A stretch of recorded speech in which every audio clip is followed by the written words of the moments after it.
Everyone can take a seat. Wow. We will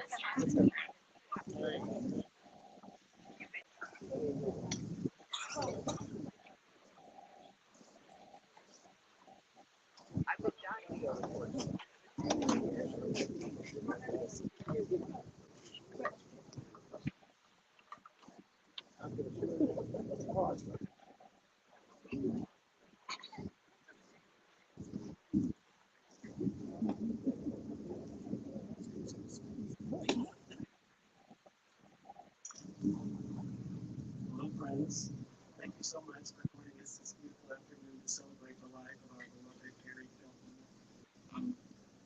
Harry and his wife Darlene co-founded this organization 42 years ago, and Harry was in the second act of his life. He was 54 years old, and I think it's really beautiful that I think a lot of people are making these great accomplishments early on in their life, midlife. But this was the second half of their life, and it's going strong 42 years later. So beautiful thing.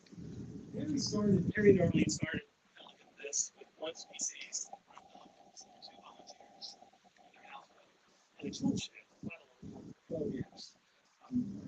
Today we have over 50 volunteers, 17 staff, and volunteers and interns, 17 staff, and a wonderful board of directors with 3 charitable foundations on board, which is tremendous. Could our staff stand and please remain standing for a moment? And also, our board of directors and honorary board of directors, can you also join in standing? And lastly, our volunteers, and former volunteers, Joe, that's you. And that's the interns, please.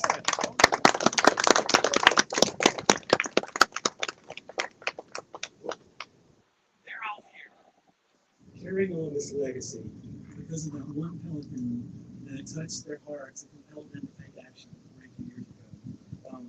And as of today, we've treated 39,869 patients. I don't think they ever knew that one pelican they caught on the houseboat would result in that. It really is a community organization. It takes so much to make this happen. We're very grateful to the Department of Information Places and all the donors that make this possible.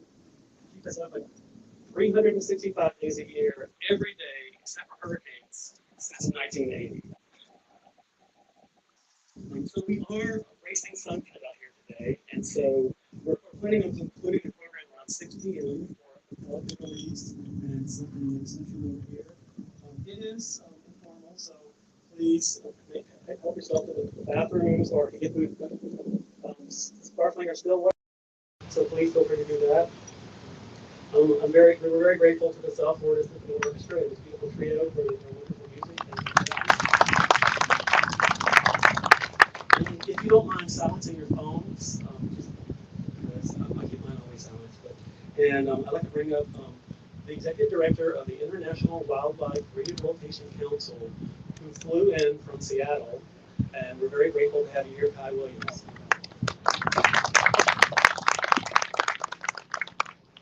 Thank you. So I'm Kai. I'm with the International Wildlife Rehabilitation Council. We provide training and resources to wildlife rehabilitators all around the world. And Harry was a member of our organization for over 25 years, 9 of which were serving as a board member for the IWRC, including my first 4 years as executive director. So I got to know him pretty well. Harry was an engineer through and through, and that certainly colored his view of the world. I still remember, I think, the glee, and I think that is the right word, on his face when we got another engineer on the board. Harry and Melissa were pretty much the oldest and the youngest board members. There was a 50-year spread between them, and they got along brilliantly. They pretty much had their own secret shorthand of Harry was so happy to have somebody else speaking his language, another engineer.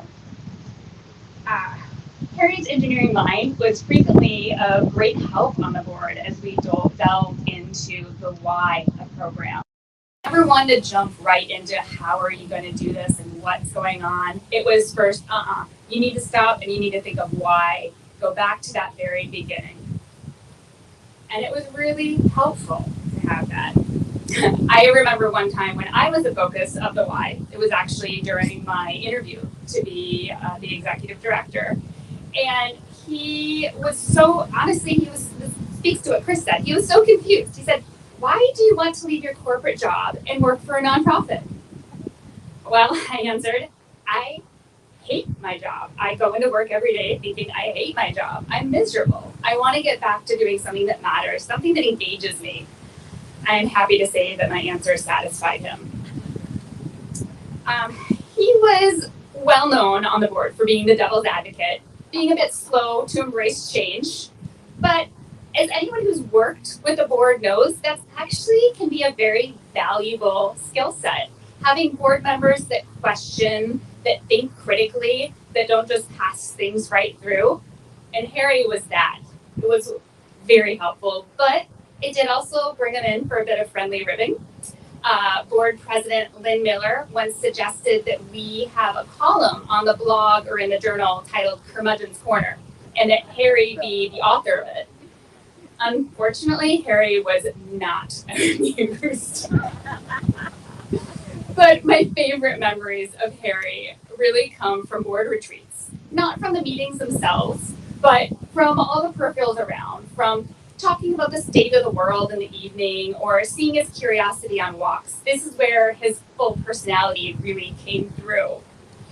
And there was one time when we were getting ready to take a picture of the board members and staff that were there and on some steps. Harry took a tumble off the steps. I was grabbing my phone out, getting ready to call 911. I mean, there was a light post about 10 feet away from where he was tumbling towards. But no need. Harry did this perfect tuck and roll. Did not. I mean, he kept his head tucked the entire time. And came up, didn't even need a hand up, no problem. And this was in his 80s.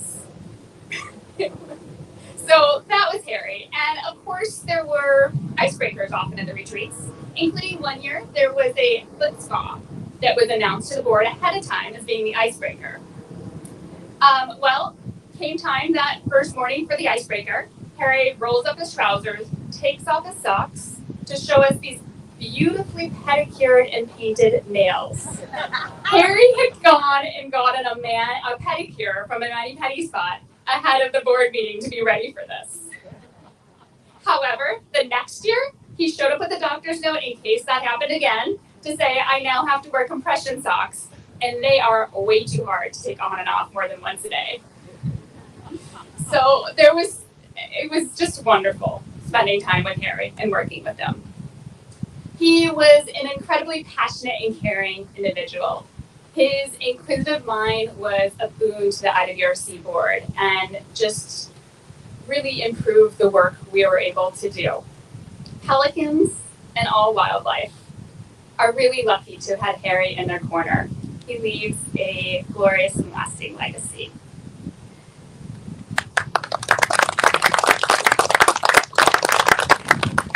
Thanks, Ty. Up next, we have Ed Clark, the founder and president of the Wildlife Center of Virginia. It's one of the most respected wildlife hospitals in the country. Every year they have their annual Call to Wild conference with many of our team and Harry and Ed worked alongside Harry for decades and says he's one of the last of the old guard. So welcome, Ed Clark. Yeah, how do I follow Kai? I mean, she's just so. But I have worked with Harry before Kai. I was president of the IWRC before Kai came on staff. And I had attended a few IWRC conferences as president of the Wildlife Center. Well, Wildlife Center of Virginia is not a wildlife rehabilitation center. We're actually a teaching hospital. So we get fourth-year veterinary students from every single vet school in the U.S. and Canada. We get veterinary students and graduates from 40 other countries around the world that come to our facility to study clinical wildlife medicine with our team. Now, what makes us really different from a lot of rehab centers is that our work is to use patients as a window on the environment. We want to know not only what's wrong with this animal, but why did it happen, and what do we need to do to make sure that it doesn't happen to others of this species, others of this population, others of this ecosystem. And so I would often go to both the NWRA, the National Wildlife Rehabilitators Association, and then eventually got invited to IWRC, International Wildlife Rehabilitation Council. And I was often a speaker on non-animal things, or at least human-animal things. I used to teach a lot on fundraising and organization management, strategic planning, and all that boring stuff that animal people don't want to do, which is why so many animal organizations often struggle to keep going. Harry was one of those ones who was absolutely unabashed in picking brains. But I had known Harry for nearly 3 decades, since the 1990s. And IWRC itself went through some ups and downs before Kai got there to bring stability. And in fact, in the late 90s, they had a mass walkout of the whole board. Now, they weren't mad at anybody else. They were just all mad at each other. And they finally said, we quit, leaving board president Marge Gibson by herself. And she was mad. So she grabs me at the conference and says, you've got to come on the board. I said, well, why did everybody quit? She says, I'll tell you after you get on the board. So I said, well, I'm going to come on for a 1-year term before I consider a full term. She says, okay, whatever. I said, now what are my duties going to be? She says, well, you have to fire the editor of our journal and you have to deal with Harry. Well, I got to fire the editor of the journal stuff. I don't have to fire many people, but I do have experience, and that was no problem. And I said, well, what do you mean deal with Harry? She says, you'll find out. Well, I just want you to remember, this was in the days before caller ID. Harry got my home telephone number. Now, Harry was, shall we say, single-minded. Would you agree with that? Purposeful. Her description of him as the engineer, engineers love straight lines, whether they go through something or they don't go around. Straight lines are an engineer's thing, and that was Harry's way. So Harry got my home phone number. And I will have to say that in my entire life, I have never hung up on another person so many times in my life as I did with Harry. Harry had a way of finding your last nerve and pinching it. So I learned to deal with Harry.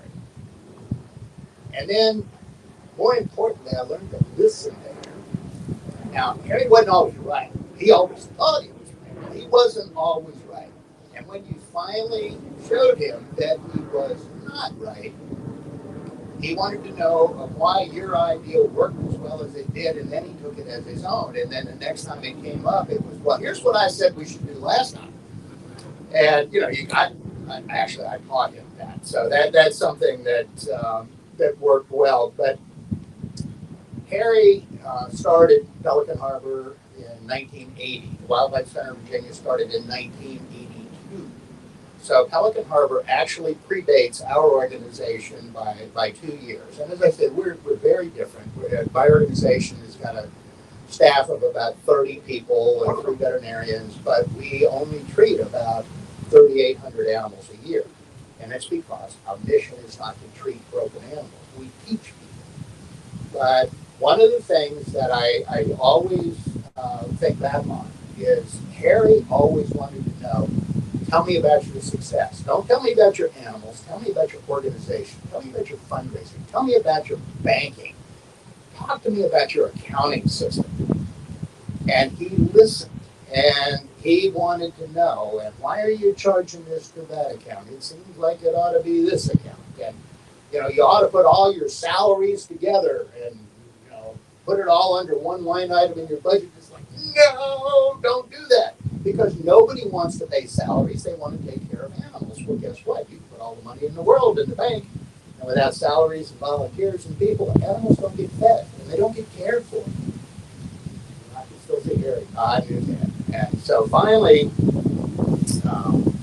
caller ID came out. And we could tell who was calling. So a lot of us got a lot of messages from Harry. Well, I've had to say goodbye to this is a hard one. people and animals are in love. Last week, I had a 17-year-old. I need another shot of bourbon. You do have that at the refreshments, right? There's still water, regular water, and good Kentucky brown water. I had to say goodbye to a 17-year-old terrier that I had since I didn't even want it. I adopted him to give to a former girlfriend's mother. So they brought him to my office, and it took about 23 seconds for me to understand after the dog had climbed the bookcases, thrown everything off my desk, emptied the trash can.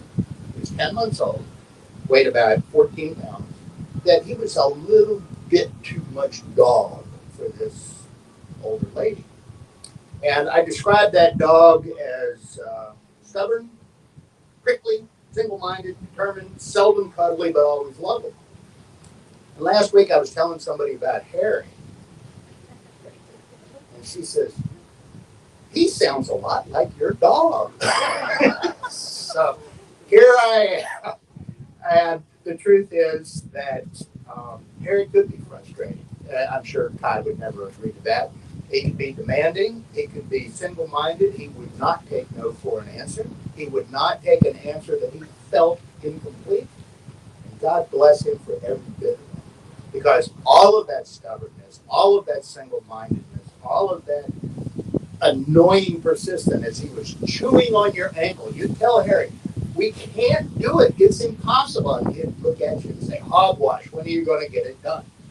And sooner or later, we would either have to come at him with overwhelming evidence and prove that another way was okay, or we just do it Harry's way, because that was the path of least resistance. But the truth is, Harry leaves behind Pelican Harbor, seabird paradise. You think of all those tens of thousands of animals, you think of all of the people sitting here and all of the people who aren't sitting here whose lives were touched by Harry Kelton. And he has blessed us all, and he was my friend.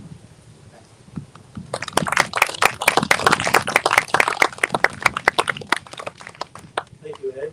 Thanks for flying in.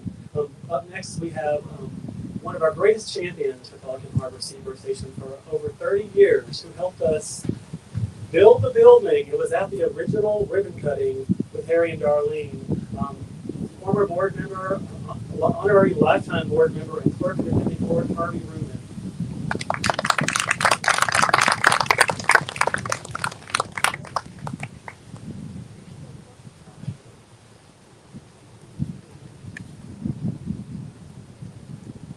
There's one word I haven't heard that I've been really learning to hear. It's a name. Darlene. Because they were a pair. They lived as a pair. They loved as a pair. They did all this as a pair. I can't really talk too much right now, but I couldn't miss coming out here. Because in my mind, I remember a day some 32 or 3 years ago. I had just been elected county commissioner, and I heard about what was happening here. Just a couple of strangers, northerners, that were living on a houseboat that was somehow aware that birds were crossing the island, all wrapped up in fishing gear that they got trapped in at the pier. But they were compelled biologically to go to Bird Island. So they just about crossed over Harry and Darlene's houseboat. What most people do. First thing they do is complain about, what kind of mess that creates. Not Harry and Darlene. When they introduced me, they immediately saw that there might be some power to do something there. And it was really all of them, none of me, that moved this over to basically the beginning to the zoo to figure out what kind of appropriate reaction the county should have. This should not be a private, two people enterprise. This should be a job of the public to take care of these creatures. And I'm going to close this by saying that when I think of Harry and Darlene, it's so unusual. Two people that not only believed and understood that they're a part of nature, but they lived their lives based upon that premise. Something we all should do. Harry, we love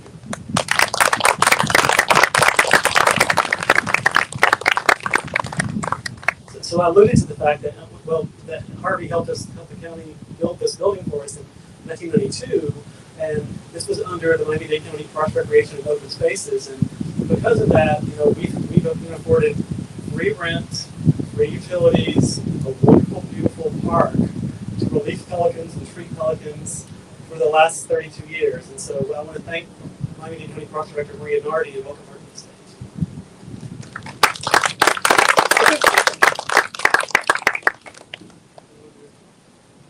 Hello, Harvey. So good to see you. Yes. And hello, everyone. It's so good to see you all here. It's really befitting, I think, that we celebrate the life of Harry here in this park and marina where he and Darlene first launched this pioneering seabird rescue and rehabilitation station. It really is something significant. I'd like to first recognize somebody in the audience who was an important part of that development, who you can very much credit with all of that, our former director, Jack Hardis, who's here with us today.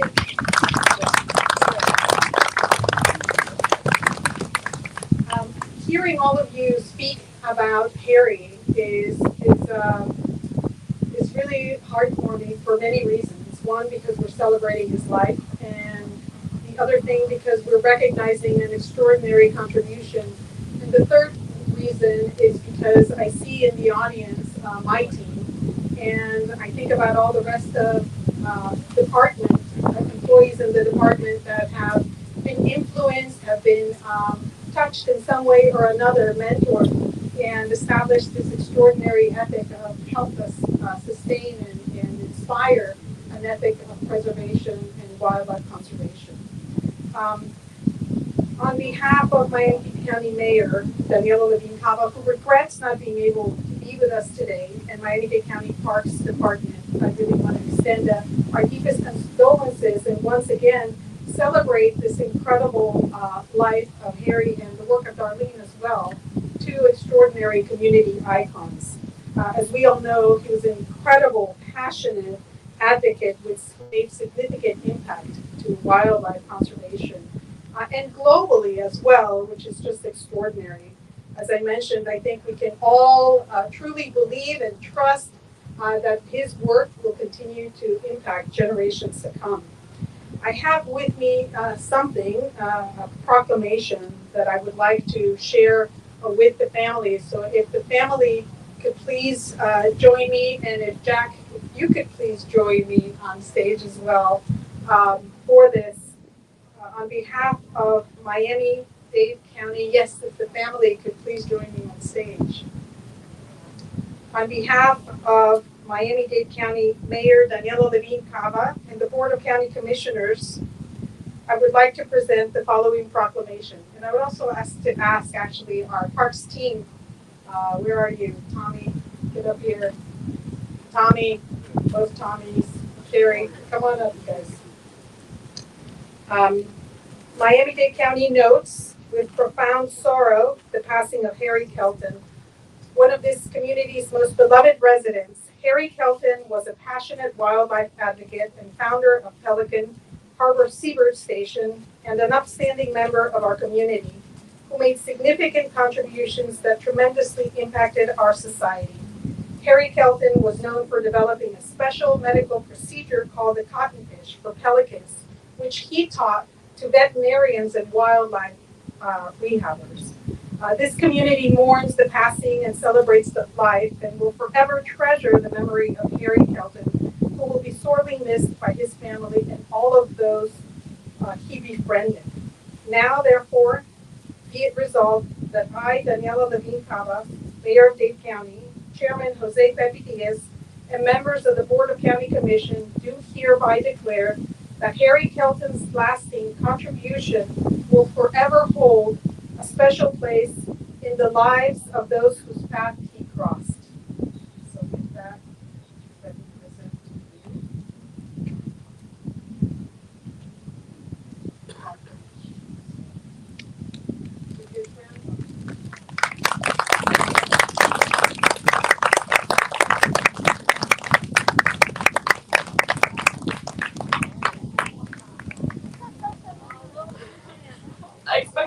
yes, I wasn't super prepared, but Grandpa Amy has always been in my life. I've known everybody who's ever talked about him has always been Harold, Harry, but to me, he's been known as the guy who shoved his hand down a Pelican's throat to retrieve my shoe at 4 years old.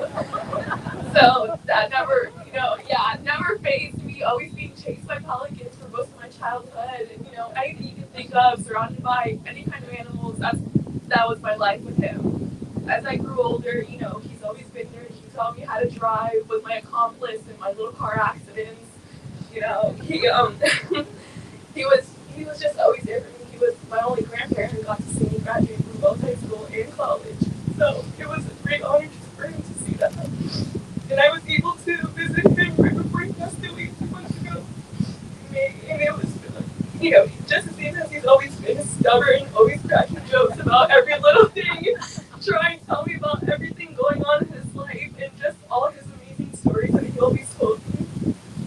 I'm grateful to have him as a grandfather and to have the family that I had and to have everybody who appreciated and really loved him and to know that he really did have an impact on a lot of people. And I'm also thankful for my parents who gave me Darlene as my middle name so I can always remember her and keep Kelton as my last name forever and always. So I really appreciate everybody being here today with him and for just everything in general that he's always done for everybody. So thank you so much.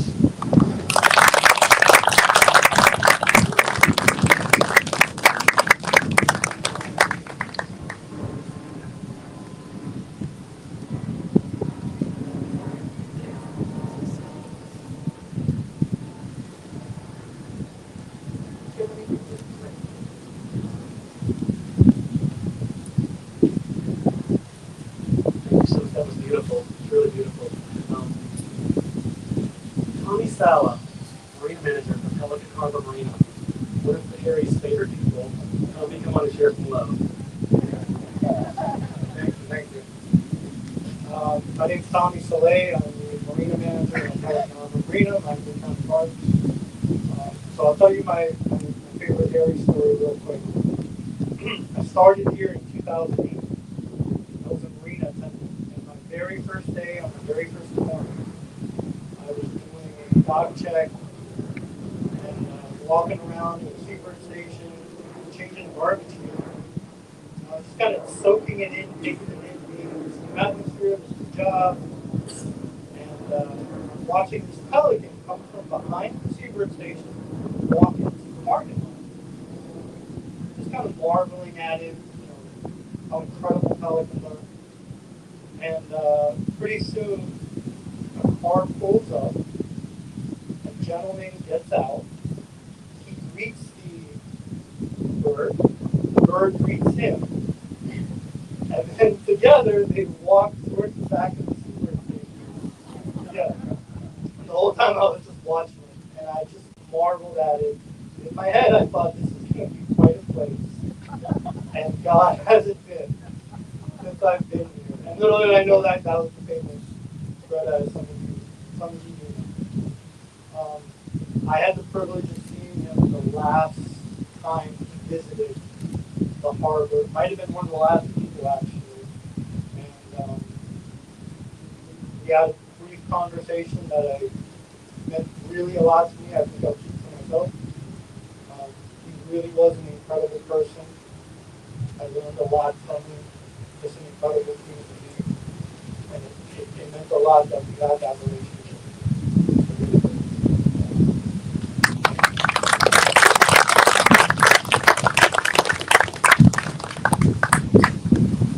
Thank you, Tommy. Sherry Fisher, former Pelican Harbor Marina Manager, current Haulover Marina Manager. She has a lot of history with Harry. So I was here from 2004 until 2013, where I left and went to Haulover, where I am presently. And if I were to choose a word that described Harry, I would pick devoted. Harry was devoted to his wife Darlene and their family, and Harry was also devoted to a life of saving and nurturing injured seabirds. Harry was a humble man. He could care less about the riches of the world. To him, his life was rich and fulfilling, taking care of the pelicans. He was a kind man. I am grateful and honored to have known Harry. We spent countless hours walking the docks over the years, chatting about anything from the world and local news, old times, and of course the many challenges we faced on a daily basis. One of my challenges was to keep a happy balance between the seabirds and the boats, specifically the boat owners. One particular day, I got a call that there was an issue on the dock. I could hear someone yelling in the background, and I thought, oh boy, I better hurry up and get over there. So it seems a pelican had gotten himself caught up in one of the boat owner's lines, and Harry had jumped in his dinghy and went over and cut that line, cut the pelican loose. By the time I arrived, Harry was climbing back on the dock, a pelican in one arm and a half a rope in the other arm. The boat owner yelled at him, "You did this," as his boat was kind of hanging towards the rocks. Harry said, "That's right. I did that, and I'll do it again and again." And I had to kind of cover my face because I had a big smile, because the way he said it and the smile on his face was like, yeah, he will. He'll do that again. So needless to say, every time a boat owner left a rope in the marina, we would keep it aside just in case. And true to his word, this wonderful, kind, devoted man, Harry, saved pelicans again and again.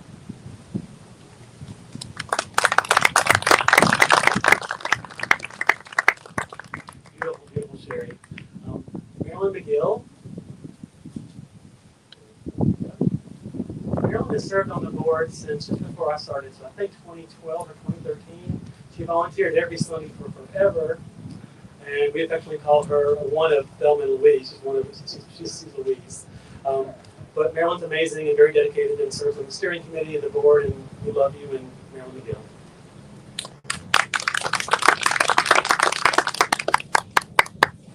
In 2006, my friend called and asked me to drive out to see the station with her. The gate was open, so we went inside. A few minutes later, a man came out and it was scary. And he gave us this wonderful tour. He answered all our questions. And of course, we gave him information for the helpers.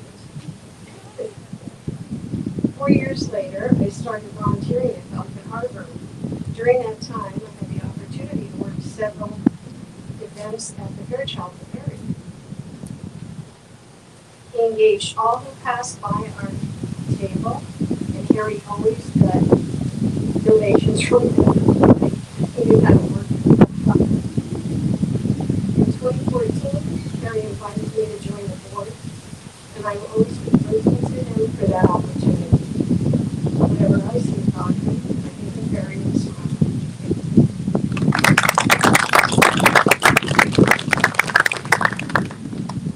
Thank you, Marilyn. Jude.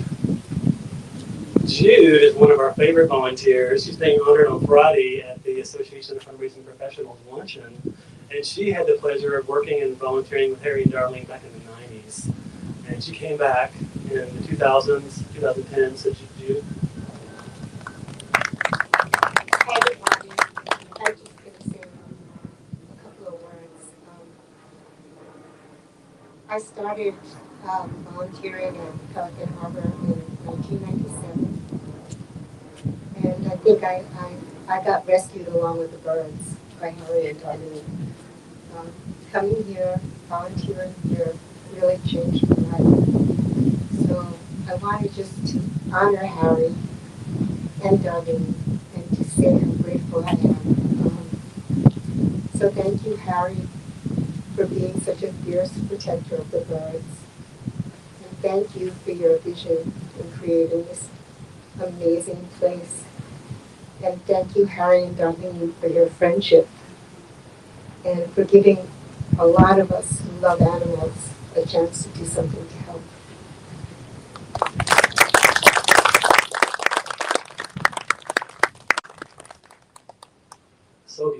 we hear that over and over again from our beloved volunteers about how being in Pelican Harbor actually helps heal them, us, working with animals is very healing. We love you. I don't know, is Marvin Langston in the room? Marvin, come on up. Marvin used to work, I believe, Miami-Dade College, and in 1986 or 7 or so, he'll correct me, he created with his students the very first sign for Pelican Harbor Seabird Station. It was really cool. The students were diverse. It was awesome. Marvin has been involved for the last several decades, and he's also a member of our Legacy Society. We're very grateful to you, Marvin, and thank you. Yes, I know I look much younger than that, but it was back in the 80s. I was advisor to the Honor Society at Miami-Dade College, and we were always looking for wonderful community service projects. That's one piece of information over here. The second piece of information over here, I live about 2 blocks from Harvey Rubin, who I think has had to go. We live right over there, and we live on the water. I've been in the same house for 66 years, and we are constantly finding creatures in need of assistance, and many of them were birds.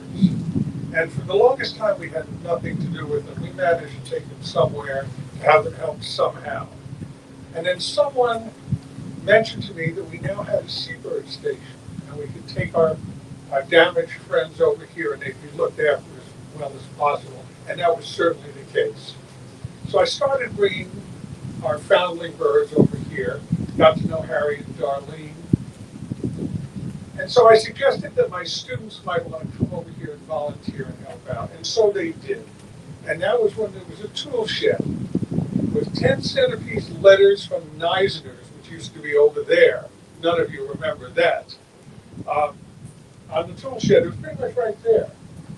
And so they had their little gold letters. And one of my students, who was very artistic, said, you know, they need a sign. And I said, you're right. And this student painted a beautiful black and white pelican about this high and very nice calligraphy, Pelican Harbor Seabird Station. And we put it on that tool shed, and I swear the sign was almost as big as the tool shed. But it worked. The students kept on coming.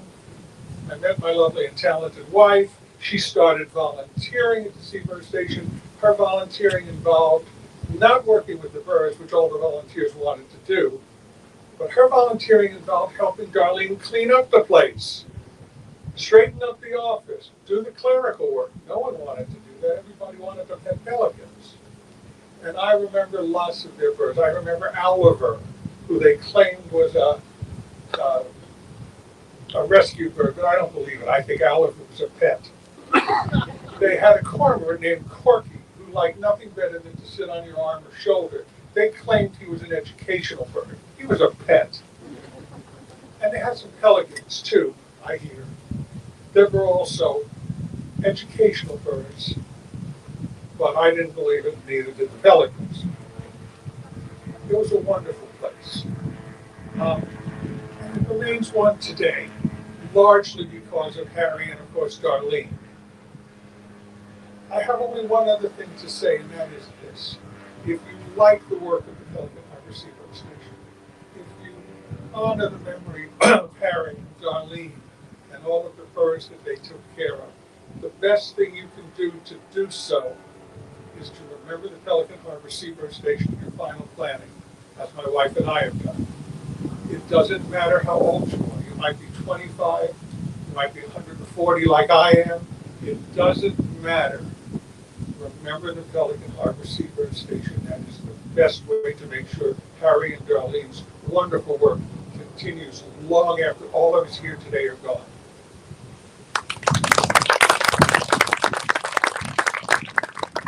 Thank you, Marvin. Lloyd Brown, the founder and executive director of Wildlife Rescue of Dade County. I've known Lloyd for a good 30 or so years, and he's known Harry since the beginning. And you got some stories about Laura Quinn too, I believe, and I hope you'll share them. So welcome, Lloyd Brown. Lloyd is the maverick. He's quite a maverick. Well, I thought I had my thoughts prepared until I started hearing everybody else talk. I said, oh yeah, I got to talk about that. I got to talk about but it's really easy to look at the wonderful work done by the folks and the staff at Pelican Harbor and attribute all that to Harry. What some people don't realize is the other places where he had a lot of impacts. Harry was the mentor to my mentor. My mentor, Lori Quinn, learned the craft of wildlife rehabilitation from Harry. And so Harry not only was responsible for the many birds saved at Pelican Harbor, he can also be directly or indirectly related to the animals saved at the Florida Keys Wild Bird Center in Tavernier. That's where I got my start with Laura. And in my center, Wildlife Rescue of Dade County, down in the south end of Dade County. And Kelly Grinter at Marathon Wild Bird Rescue, she got her start there too. So all of us can trace our lines back to Harry. And a couple of us here, Guy and Ed, work with International Wildlife Rehabilitation Council. I serve on the board of directors and as an instructor. And in the 1990s, when Ed was talking about when all the board quit, the president, Marge Gibson, appointed me as the regional director for South Florida and the Caribbean, and not director, regional representative, excuse me, for South Florida, for Florida, the Caribbean, and Central and South America. What she didn't tell me was that involved Harry. So, yeah, I made the mistake of actually walking up and introducing myself to him on an airplane. We were both going to Tucson, Arizona to the conference in 1998. And I'd seen him get on the plane, and so I asked the lady sitting next to him if she wouldn't mind trading seats with me. So I sat down next to Harry and said, "Yeah, Harry, I've been appointed the representative for IWRC. Oh, man, that was a mistake. Because he rehearsed his speech all the way from Atlanta to Tucson. And when we got off the plane, he said, "Boy, you want to share a ride?" "No, I got it. I'm good." But I also, I remember Darlene, Harry's wife, what a lovely woman she was. And I've heard a couple people talk about how the activity of wildlife rehabilitation has healed them as well. And me, I came out of the Army after a career at nights. To be quite blunt about it, I was thrown out of the Army. I had one of those careers where you do things that damage your soul. So, actually, I was a homeless veteran when I got out of the Army, and I moved into Laura Quinn's house in the Florida Keys Wild Bird Center. It's where I met Chris, and I lived in her house on the beach and started working in this field. And I guess I had an aptitude for it. But next thing I know, not only am I running a center, I'm being sent around the world to teach classes on how to do it. But yes, it did heal me more than all the VA's drugs and all of their therapies did. The living in the Keys, taking care of animals while I was working with them. I was also working with dolphins. So yeah, this field of wildlife rehabilitation has not only helped a lot of the animals, but a lot of the people who do it. So thank you, Harry.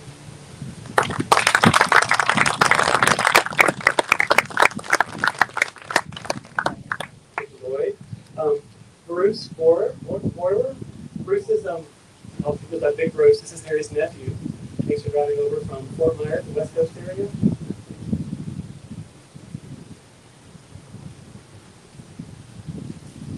I've known Harry probably 65, 68 years, and the project that he took on here required one hell of an engineer.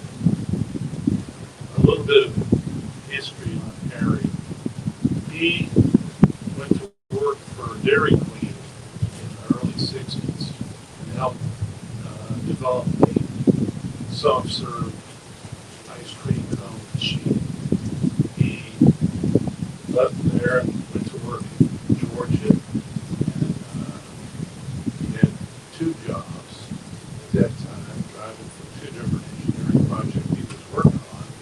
He was one of the first persons in Georgia to ever fly a Mercedes in 1961, 190D Mercedes. They got 40 miles a gallon. Harry was saving gas before it was cool. He was always kind to me. He helped me as a child. and actually breadboarded transistors when they were new in the early 60s into a transmitter that would transmit your voice underneath. He just sat there and this, and this. Of course, they knew the 10-year-old didn't do this, so I didn't win the prize. I did enjoy my time with my uncle. He was dogged about this. It took an engineer to do it. He kept saying, I need an x-ray machine. And I said, what's your violin? He said, well, you gotta have this, that, and the other. He finally found one, bought a used x-ray machine from a dentist. This is the first time anybody's done this. They've done this to find out where the fish hooks were. Because the fish hooks were killing the birds. He developed many surgical practices that are wide use today. But he was a loving person, a caring person, stubborn as hell. But I love him. That's all I have to say.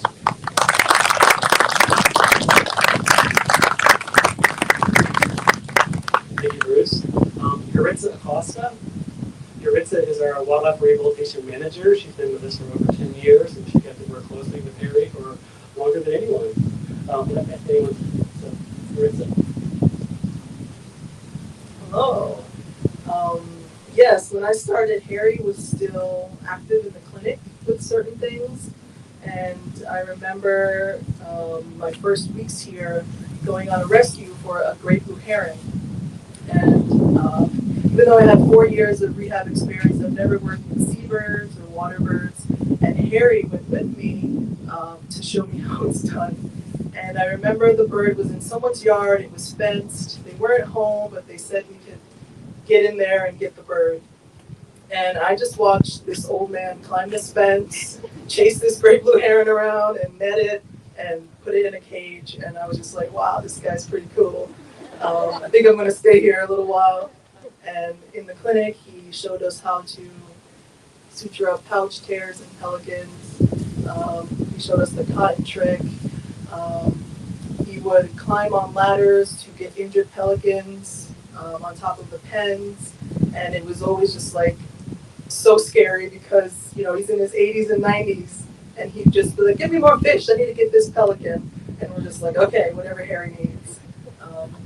So I learned quite a bit from him, and I know that he changed a lot of lives and inspired a lot of people, including myself. And I'm glad to learn from him and still be here and see how Pelican Harbor has changed and grown over the years, the ups and downs. Early on, seeing Harry disagree with certain things, but eventually come around to the changing of the times. And so I'm inspired by him to keep doing this work and to still be here. Thank you. Thank you, Yaritza. Clarification. Yaritza has worked with Harry longer than anyone on our current team. Many, many more have worked longer, like Dr. Julia Zayas, Dr. McCoy, Joan Sage, etc. Maria Green. Is Maria Green here this evening? Okay. Lynn Hyde. There we go. Here comes Lynn. We will have a moment at the end for anyone else that wants to have a little open mic, just to share anything that you do. We just have about 3 more speakers, and then we'll move on to that. Hi, Lynn.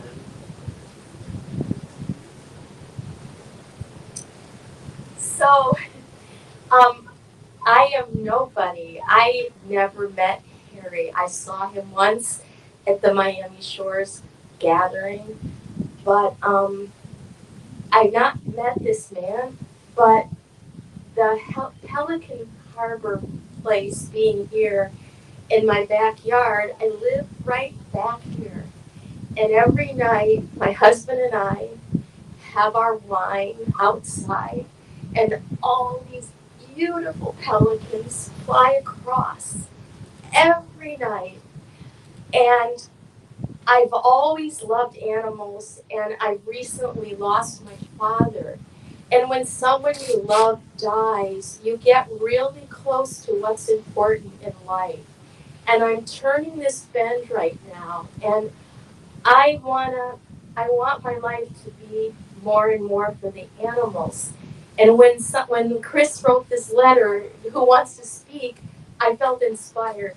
And I just want to say to life that anything we can do to keep these creatures going, alive, is the most worthy thing any human being on planet Earth can do right now. And so this for me is a way of saying to the universe, I want to go forward and I want to do everything I can, like this incredible man inspired so many people to do. And thank you for it being regional. I give to these animal organizations, but in my backyard I can help. So thank you for letting me speak and letting me get in line with my purpose. Thank you. Thank you, Ann. Is Andrew Tabone with us? Andrew? Okay, Ann Wiley. Ann is a fierce environmental conservationist. She is amazing and been very involved and knows everything about birds, and we love and appreciate her very much. It's been really wonderful hearing all these people speak, especially Harry's family. Thank you so much to his granddaughter and his nephew for being here. It means a lot to us for his family to be here, so thank you. I don't know where they are, but that was very poignant. And you did have a fantastic grandfather. I first moved to South Florida in September of '84. And I was very fortunate to meet a handsome Italian guy who started dating, and he was a native, and he wrote a list of all the fun things to do in Florida. I didn't know Florida at all. You know, tube down the Itchitucky River, kayak Juniper Springs, learn how to scuba dive, and visit Pelican Harbor Seabird Station. That was on his list. So we came here. I came here for the first time in the late fall of 1984. And what I found, I don't even really know how he knew about the place, but what I found was a houseboat, kind of an old houseboat, but certainly sufficient. And in the parking lot in front of the houseboat were about 4 or 5 of those blue kiddie pools. And there was a couple on the houseboat, and that was Pelican Harbor Seabird Station. Those pools, and a tiny little group of people. So it was so nice to see Harvey Rubin. That took me right back to those days. And you mentioned Dr. McCoy and Kate and John Sage. Kate and John Sage were just powerhouses. They were the team. They were behind Darlene and Harry. So I think some of us got to know Darlene and Harry very professionally, and had, that Harry was maybe a little much of a curmudgeon. Others of us got to know him through a heart connection. And so I didn't even know he was a curmudgeon. Can you imagine? All those years, I thought. I had a wonderful relationship with Darlene. She was an unbelievably wonderful lady. That's your middle name? That's lovely. We had a lot of conversation when her son David was ill. They were pursuing different paths, and I had come from a holistic background, and so we discussed that a lot. And then I got to know the different directors. So Wendy Fox, of course, I think she started first as a volunteer, and when I first met her son, he was about 7, little Brian, and Darlene would help him with his homework on this new thing called a computer. So we would walk through the entrance of Pelican Harbor Seabird Station and back to the back room, and there little Brian would be working. So it was a window of time for this place. It was very much in the beginning, and I became a volunteer, and I was a poo poser, right? Some of you have done that, right? It was the poo poser, which I loved. Interestingly, when Wendy Fox passed away, I was walking on the beach doing sea turtle conservation work. My boss called and told me she had passed. And when Harry passed away, I was working on the beach with Elise Turns, and you called and told me, Chris, so thank you. We're very, very fortunate we had these two very insightful, passionate, amazingly dedicated people. I'm very happy I knew them as a team. They had a tremendous love for one another. But truly, the torch has passed. And I know we're here to honor Harry and Darlene and how the beginning began. But now, and for the past many years and going into the future, there's an astonishing team here. And everybody, when you talk about Pelican Harbor Seabird Station, everybody says they're so lucky to have Christopher. So to Harry and to the wonderful people who are working here, thank you.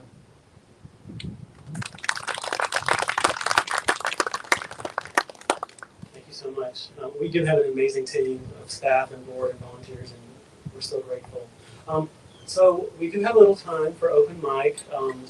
So if anyone wants to come up and say a few words, you're welcome. You can just move on up, and if not, I will roll on to the finish line.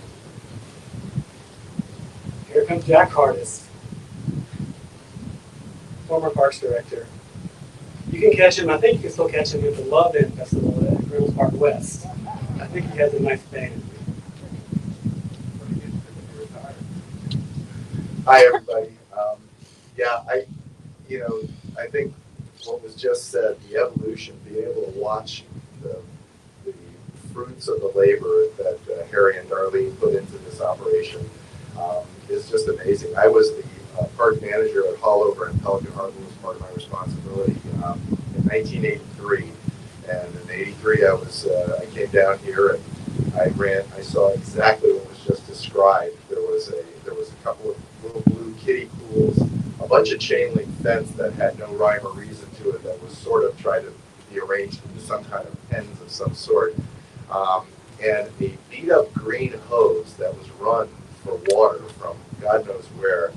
And I remember that was the first thing I did when I met Harry was, I looked at it and I said, my God, I said, can I get you a hose? And he says, well, that would be wonderful. And I went back to my storeroom at Haulover and I brought him about a couple 100 foot of green, good, solid, county issue, heavy duty hose. And I made a friend for life. I mean, and that was always the most endearing thing for me about Harry was that it didn't matter how smart you were or how great we were as managers, and we were, at that time this whole marina was being designed and we were going to be building it. It was going to become much more than what it was. And those of you that remember in those early 80s what it was like here with the liveaboards and prostitution and the other kinds of crazy stuff that wandered in off the roadway there, and this place was a mess. It was a real zoo. And Harry and his wife, they took that all in stride. They would just shrug it off. I mean, we had the boat club here. The boat club, I remember when I first got here, I walked up to introduce myself, and I saw this little sign on the door, right by the door, and it said something, no coloreds allowed. This was in 1983, and so that was still on something on a county property. And I said to Harry, I said, who are these people? And he didn't care. He was about the Pelicans. And one of the things that everybody talked about today too was, his stubbornness or his obstinance. Harry was a fighter, and nobody witnessed firsthand what those fights were like, except unless you were at Haulover Park when you watched Harry storm onto that fishing pier when he had to come get one of his containers when they had caught one of the birds, or when they couldn't catch a bird because that had been hooked with those nasty little gold filtered rigs, the little hooks, the tiny hooks. And so he and I talked about that, and the pier owner was adamant. There was a guy named Richie who managed the pier at the time. And I would get a call from Richie's staff that, Jack, you better get over here right away. Harry's here, and Richie's threatening to kill him. And, he would get there, and Richie was a guy that probably, was packing. God only knows what he did. Harry wouldn't back down for crap. I mean, he was in his face, and here's Harry, who was already, I guess he was, in his mid-50s at that point in time. but he would not back down whatsoever. It was all about every bird that he pulled out of here that would float up, and I would watch him in the evening when I would come over, and he would say, inevitably, you're going to see a bird that's going to be injured, it will be floating here, and he would net it, he would pull it out of the water, and take it to one of the little blue pools, and he would treat it. And it was, I am a better man for that, because when I started with this department, I was a marina manager, and I knew boats, and that was my life. I was about the water, but I was not about wildlife. I was a good soldier. I worked for the Parks Department. The Parks Department was on a building spree. It was building marinas, golf courses, and parks all over the place. The Decade of Progress bond issue, and it just was being unrolled, and we had a lot of money, and we were doing all of that. But we left that behind, and Harvey Rubin brought that, and Harry brought that to Bill Bird's attention and said, that has to become a part of this, and it has to become a part of the design of this marina. And that's how, I think we did that first, and as the money was developed, the operation was put out on the peninsula there. But I am a better man for knowing Harry. We all are better people for knowing Harry. And I'm so glad everybody remembered Darlene, because Darlene was definitely the tact and finesse in that team. And she always kept a really good eye on everything we did, because she was up and working for the CEO of Channel 7 or whatever that tower was that was right over there. And God knows if there was anything that ever crossed the line when we were building the marina, we knew those cameras would be out there in a heartbeat. She kept us honest, but she did it in such a nice, sweet way that she was so lovely, what a lovely person. So anyway, it was a pleasure to know them. We're all better as having known them. And thank you. Yeah.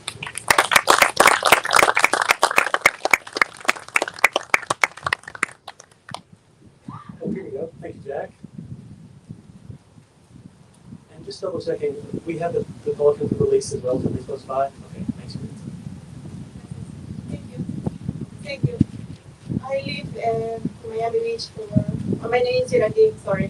Thank you. I'm glad to be here in this group because I think we're sharing the same thing. I know there are many biologists here. My sister was a biologist, and I lived in Peru near to marshland at 10 minutes walk. I'm an artist in a way, and I used to do art there. So in April, I could see the birds migrating, large amount of birds. And that's the only source of water, I believe, the sweet water that they stop. And they go from there to the south of Chile or Antarctica. I don't know how far they go. I used to, I'm working in doing some art here for environment in Miami Beach. And I'm very into making more art to help with purposes like this. I brought 2 squirrels once here, and I was so glad that they were safe and care for people like you. So this is kind of it's just a small place, this setting, Silver Station. I wish the whole beach is preserved as adequately, as it should be. I live here, and every time I see the trash in the ocean, I guess we share the same feeling. It's sad. And if this small group of people would be larger, I believe we could make the difference. So that's why I'm sharing something with you. Thank you for that.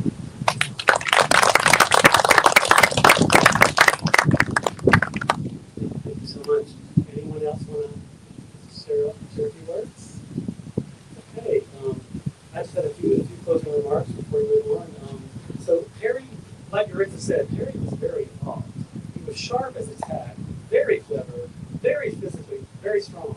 So he served on the board until December of 2019, where he was the secretary of the board of directors. He kept all of our records of history. He was very active on the finance committee, where he attended every meeting. He pretty much led every finance meeting. So very, very involved. Harry and I didn't always agree on things as humans. This happens with everyone that you love. But we did have a deep respect for each other, and that meant a lot. He was very supportive of our natives only policy in 2017. We switch from thinking everything to focusing our limited resources on native species. So that was very good. In the last interview with the Biscayne Times, he said, I think Pelican Harbor Seabird Station is in good leadership and going in the right direction. And that was some nice validation coming from Papa Pelican. So he was scheduled to move to Zebulon, North Carolina to be with his son John up there on May the 2nd, 2017. But we had nominated him, thank you Charlene, for an award the next day. Now, not being one for pageantry, Harry was not really up for delaying his departure a day, but he did it. And on that next day, on May the 3rd, 2017, Harry Kelton was awarded the Outstanding Board Leader Award at the Greater Miami Chamber of Commerce's annual Novo Awards Luncheon. And this was such a beautiful tribute on his actual 91st birthday. So very, very beautiful. And for sure, this was one day away from his actual departure. On Facebook, if you look, Harry said he was 99 years old. He almost made it. He was 96. So once we were back here at Pelican Harbor Seabird Station, he basically got in his RAV4 and drove off into the sunset. And he made the 12-hour drive at the age of 91 to Zebulon, North Carolina in 2 days. And he stopped in Jacksonville or St. Augustine. That's a lot. Hello? Also, Dr. Jim McCoy and Dr. Zeiss. Dr. Jim couldn't be here because he's in South Carolina, and Dr. Zeiss back here, who were the directors for many, many years. They were our two primary veterinarians working with Harry and Darlene and Wendy for all those years. And so just very grateful for them. They're a really big part of the history of Pelican Harbor Seabird Station. John Sage, as Ann alluded reference, was a very close friend of Harry as well. And John couldn't be here, and very sad, like we almost moved to Dave. He couldn't be here. He's in California. But John actually helped Harry deliver his last houseboat from the West Coast to Miami through the Caloosahatchee, Okeechobee, and St. Lucie, St. Lucie. And he has a beautiful tribute in the digital tribute online, so please, we'll email that to you. Please check it out. But one thing that really stood out for me was talked about how Harry being an engineer, his silent enthusiasm, his silent excitement as he passed through those locks on Lake O. And I just really love that. And John just had such high regard for Harry, kind of like, family member. John and Kate actually sponsored the fish ride for 26 years. I remember there was one year where they didn't give Harry a cab, and it was like $23,000, And so he was like, Harry, you got to put a number on that. But anyway, we love you, John Sage, and please redistribute online. His great nephew, I don't know his name. We got a lot of emails from folks somewhere in the middle United States. He said, I didn't know Harry, but he was my great uncle. But I could tell that he was a no-nonsense kind of guy, but he had a big heart. And that was absolutely true. Absolutely true. Bob, this one I might give, I'm not used to talking to the family, but Bob Kelton, your father, Bob couldn't be here, but Bob told me a story. We tried to piece it together. So if you think about it, Harry was born in the Roaring 20s. In 1926, his little baby boy was born, right? And Harry told me, Bob told me a story that in the mid-30s, Harry's dad moved down here, and I believe he was working on the dredging of Hollover Inlet. It was Hollover or Governor Cut.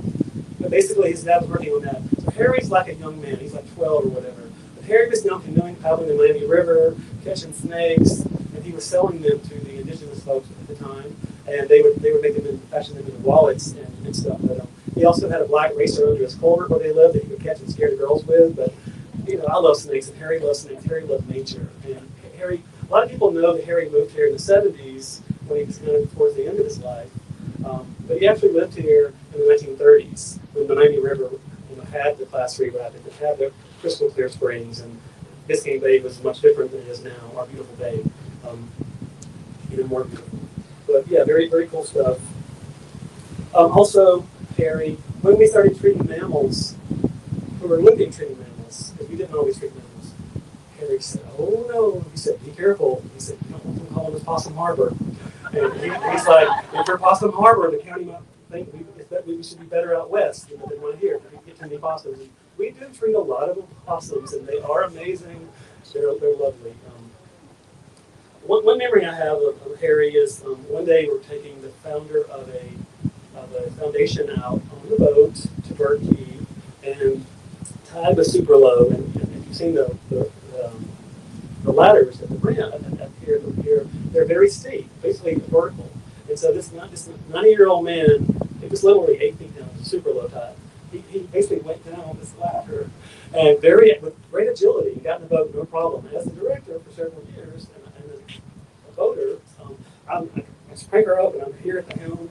Harry kind of does this thing with his hand and scooches me out of the way, and he takes the helm, and he piloted that boat like the expert's old salt that he is. And as we went around, I hadn't seen him drive the boat in 3 years. As we went around Bird Key, he knew just where to trim the engine, because there's some rocks. I think there's a little wreck. There's various things. He knew just where to trim the engine, just where to snug in tight, where to get out wide, and it was beautiful, and I was very impressed.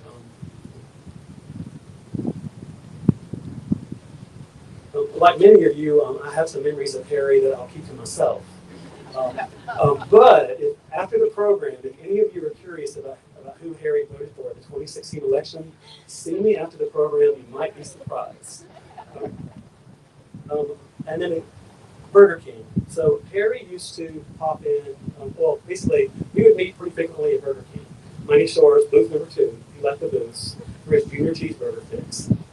And he would bring this 1 to 2 page list of worries and ideas and concerns that kept him up at night. And I guess, I understand this is his baby. He's passing the torch, and he wanted me to also be kept up at night. And so it worked. His list did work. I too became a worrier. I used to joke that Harry could make a career out of being a professional worrier. And in the end, he did sign a lot of his emails to the board, the worry board. So yeah. Harry loved Burger King. I don't know if he was as much for loyalty to his former employer when he used to develop, as an engineer, he actually built the fryers for them, or if it was much the taste and the value of a junior cheeseburger.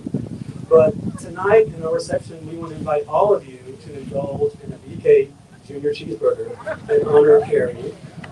We do have other food if you're not up for cheeseburgers, and also we have hamburgers and impossible burgers for our kosher and vegan friends. The last thing Harry said to me before leaving was, take care of the Pelicans. It wasn't a hug, it wasn't I love you, and I'm a very touchy-feely person.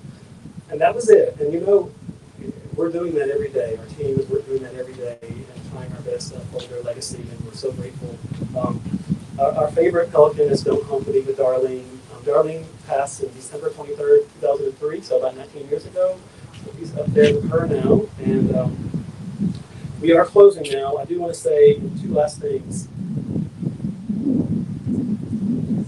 This all started with 1 pelican and 1 species, and the county created this beautiful building and the pens for 1 species. Today we treat 125 species, and so we purchased 2.6 acres down the road, and so we're moving over there in the next year, and basically 8,000 square foot facility.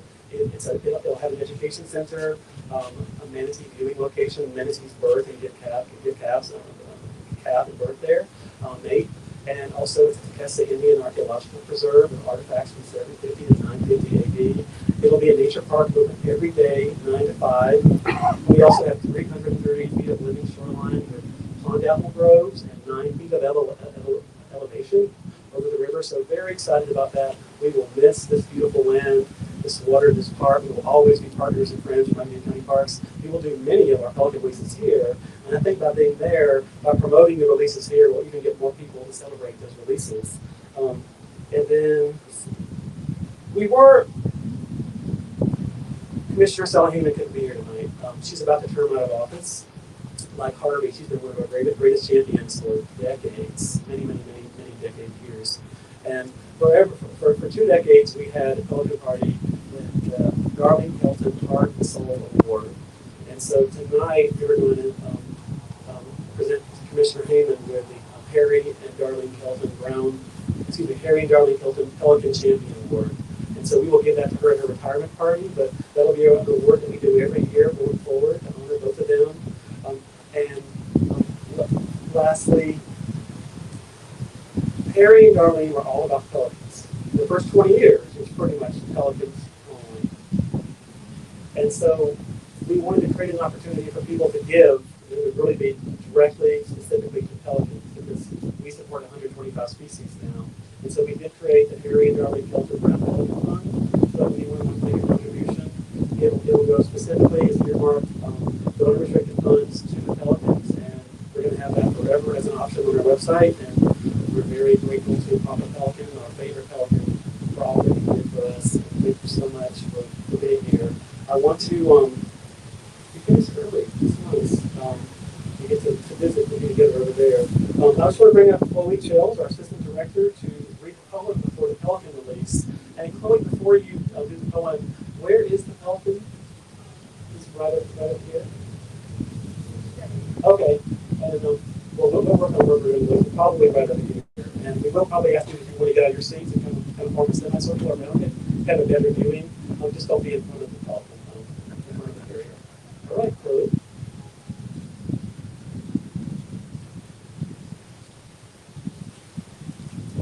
Do not weep for me, for I have lived.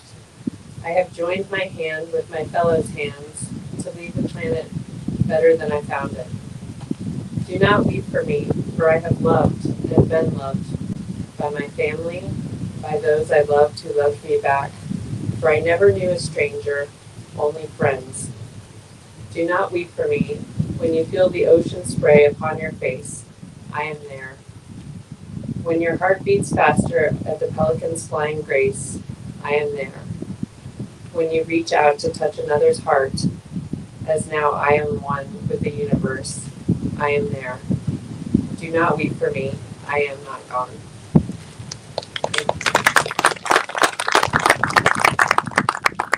We fashioned that poem from Highway to Heaven in the 80s. It was about dolphins. We've been using it for years for this, but we just love that poem. So, granddaughters, we're going to have you over here for the Pelican release. And I think, so let's do it over here in the sand in this area, and if you don't mind, we'll kind of form a line on both sides or kind of a semicircle around it. And listen, when we do Pelican releases, three things happen. Sometimes nothing happens, and that's where you get to be patient and breathe with your box breathing. Sometimes they shoot out of there super fast and fly into the skies, and other times they waddle out, hang out a while, and just sit on the rocks. So we'll see what this Pelican wants to do today. Thank you so much for joining us.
All right, guys, how's my little birds this morning? Step aside. Harry Kelton is the birdman of Miami. He used to be a mechanical engineer, making broilers for burger joints. Now he's retired and looks after injured pelicans, hundreds of them. Welcome to the funny farm. Ooh. It gets physical. No, not you. Not you. Get lots of good practice being a quarterback here. Float one gently over the head and... No.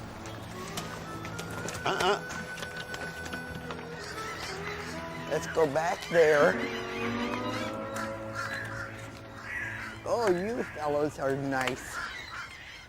Darlene works alongside her husband, Harry. Together they set up the Pelican Harbor Seabird Station 19 years ago. They say it's a hobby that's grown out of control. We found that injured pelicans would be swimming down the bay at sunset. So we started dipping them out of the water with a dip net. And pretty soon we came to where we had to keep a pelican overnight. So we wrapped some fence wire around 4 posts of an old shed down here in the marina and kept the first pelican overnight, and from there on it just grew. Guard that bucket. Yeah. Toss them a few fish. Today they have 6 large pens and rescue about 250 birds a year. Mostly brown pelicans, officially a threatened species. Some are permanent residents, too disabled to fend for themselves. But most spend a couple of weeks receiving treatment and then return to the wild, to the urban waters of Miami.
Thank you.